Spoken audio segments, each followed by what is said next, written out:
yourselves. The rest of you will listen. Look, Glenn Hutchins. I last spoke here. You introduced me, you hosted me, and at the time I reflected, I was at the Bank of England, I reflected on the global financial crisis that had just passed and Brexit that was about to commence. And I maybe just with referring to the global financial crisis, may I salute the many contributions that Bob Steele made as at the U.S. Treasury to helping to address. Thank you, Bob. And Bob, when I look back to those times, they were comparatively carefree days because the world is undergoing a rupture. Led, and there's positives and challenges within this, led by the United States, technological change is accelerating at a pace we have not seen in our lifetime. The U.S. is transforming all of its commercial relationships, as is its right. The world is becoming more divided and dangerous.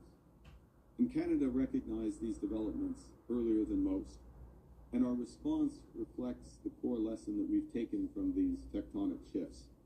Namely, that is that we have to take care of ourselves and we have to be true to ourselves.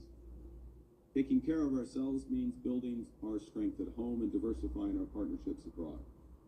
So in our first year in government, we cut taxes on incomes, on capital gains, on new business investments. We introduced something called the Productivity Super Deduction. What you need to know is it gives Canada the most competitive tax rate for new investment in the G7.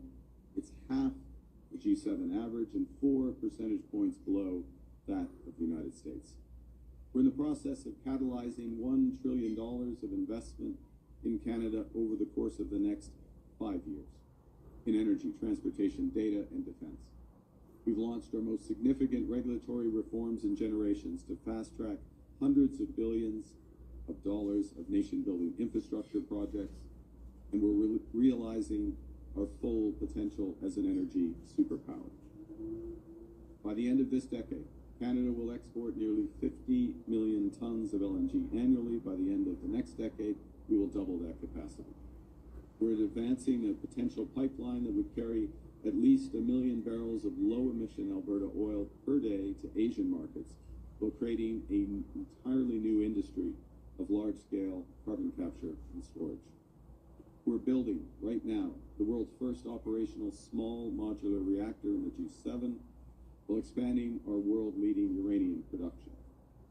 In the past year, we have signed 56 critical mineral agreements with more than 10 countries